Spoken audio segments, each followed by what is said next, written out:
Welcome back. Well, the FedEx man came. He brought me some new materials to make tethers, Run the slaughter and I'm intro and gonna. go on about it afterwards.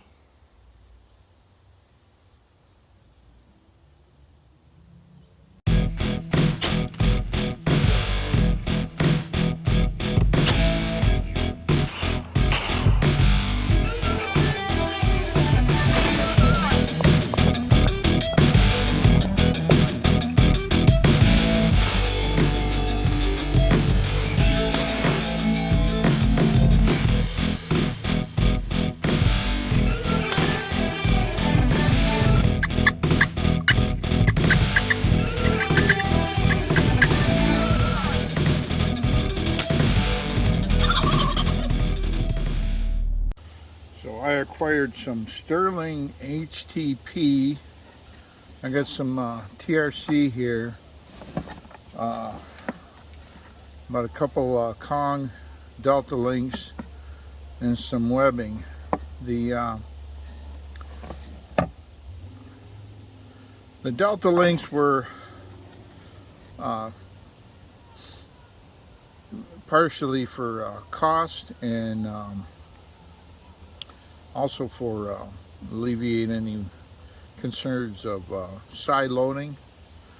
So they're not as quick as the carabiners, but I'll make a set of tethers here and try them out with that. The webbing's no big deal, other than how I've got it connected here.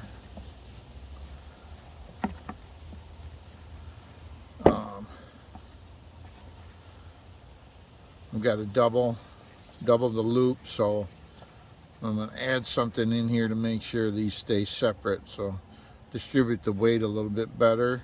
And then there's no sewing involved with this system. I got a fisherman, well, two fishermen's knot, and I guess you say in tandem here in a prusik. That's the foot loop. Both tethers are the same in that regard.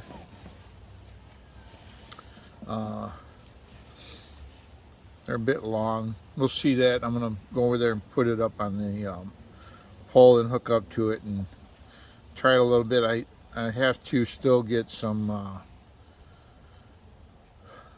heat shrink tubing. I didn't have any. I thought I did, but I'm going to encase this in heat shrink tubing like before. This HTP is a static rope. It's a 9mm Sterling HTP polyester. It's supposed to be pretty much weatherproof. It will not absorb water like some of the other lines. And my other tethers are oplux, and you can get some, and I have gotten some mildew issues with that. So this should alleviate that. The claim to fame for this static line is very low elongation when it's loaded. So I should have, I think they say it's 1% at 300 pounds. So it's going to work, should work a lot better for tether. Also the finish it's it has a real hard surface on it. It doesn't like to, the knots are easy to untie, so my stopper knot is this kind of deal where I go through, I do 2 wraps and then I go through it twice like that, and that seems to hold in there a little bit better. But it's stiffer, it's a harder surface. It should work better than the alternatives for 2-tether. The other thing I've done here is I have one continuous knot, combination knot, I guess you would call it. I have this here, It's starts with a bull hitch on the center of a length of TRC. This is TRC, and then forms a canute for each. I have a canute hitch for each tether connection, and then it comes down, and then the other end I finish with a fisherman's knot here, or a scaffold hitch, I guess you'd call it, used in this manner, but same knot, fisherman knot, scaffold knot, same knot, used a different way. But yeah, I'll put my saddle on. I'll get I'm gonna collect a videographer here, and we'll see what it looks like hooked up to the pole. All right. All right, so get to the tree. I take my foot loop out of the Delta link, and this is going to my left foot, so I pass the link around on my left hand. That's how I do it. Close it.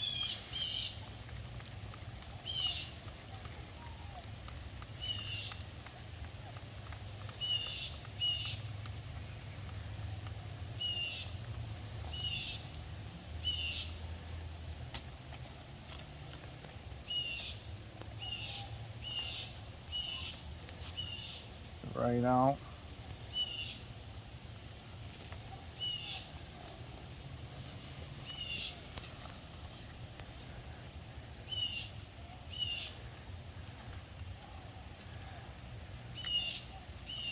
I start with these fairly low. I don't want to reach way down, and I don't want to try to strain to reach higher. As I climb higher, these are going to move up relative to my body as it is. I'm going to start with the foot loops up here, a bit higher, and come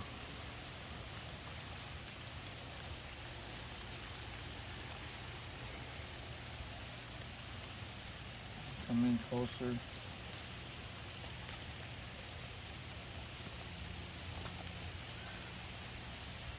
I got these taut line hitches here. This holds that in there, and then I'll push this prusik down to the ground like that. Set that height where I want it, about where I want it, and get that down to the ground. And then same thing here.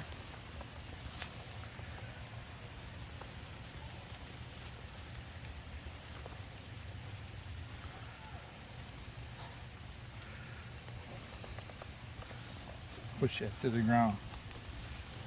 Once I got that, I'm going to tin these. I'm close on the knot here. I'm going to tin these here and preset them, preload them, I should say.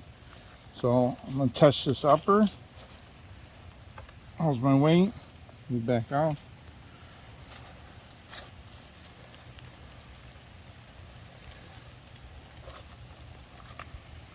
Test the lower. It holds. And then the upper, which goes in my right hand side here, is the only one I tin while I'm climbing or descending. So I have the tag in for that coming up through the carabiner to tin this hitch, which I have to I'm gonna have to tighten up. But so once I have these set, have my stirrups set, I'm going to give myself slack on this upper tether.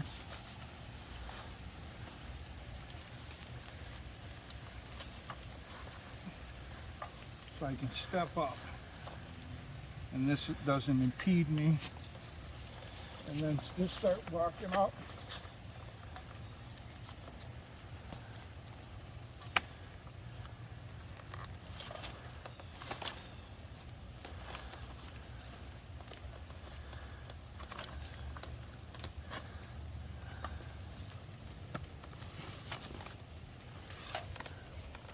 It's almost to the point where you could push it up with one hand.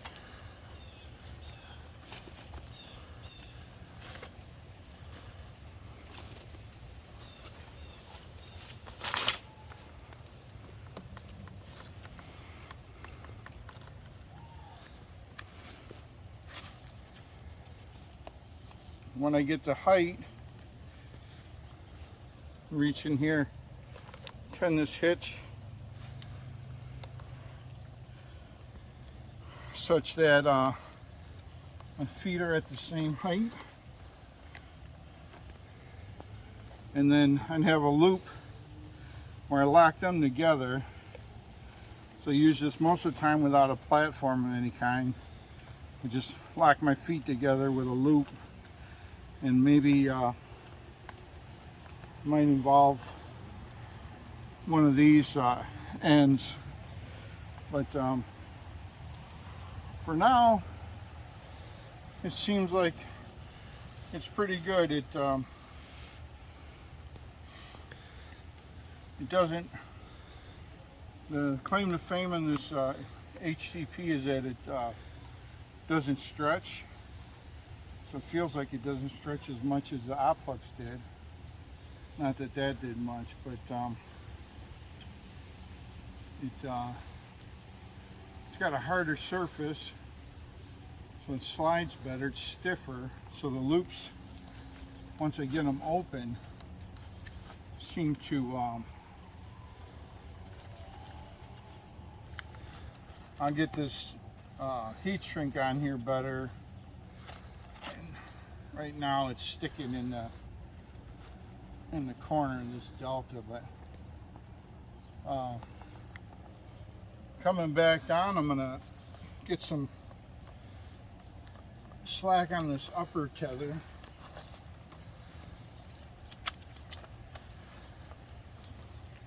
And move this one down.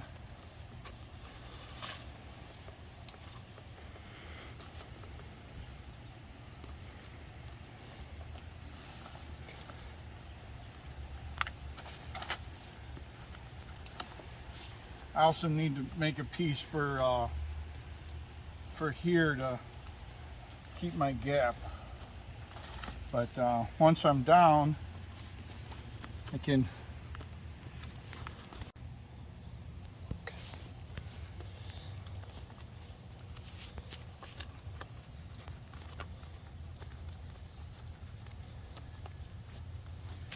and I'm gonna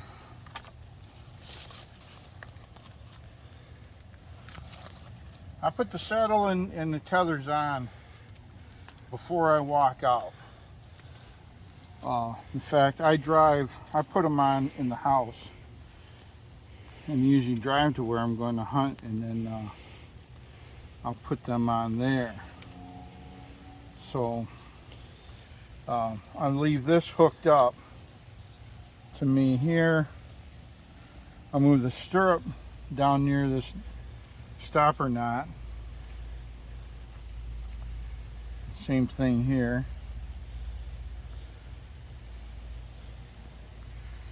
Right there. And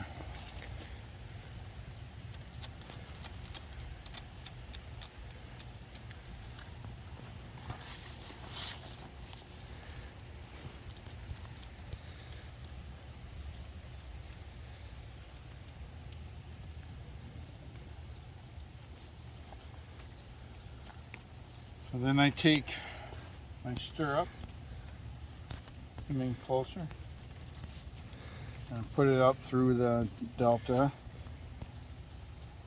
and put the stopper knot through the stirrup. And it holds like that. And since I don't want to put that big of a loop over my shoulder, I'll twist this right here. Put this over my shoulder.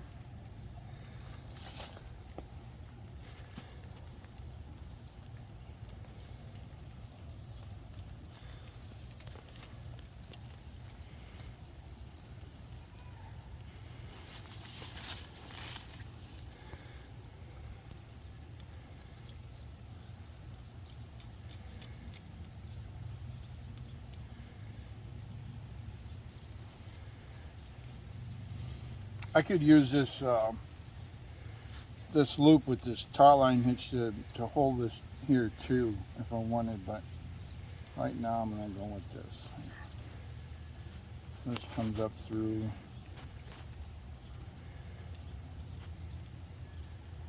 And it goes through like that.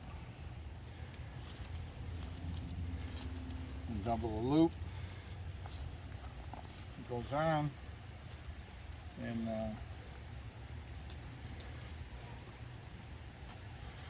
that's it. And then I walk out, and that's how I walk out.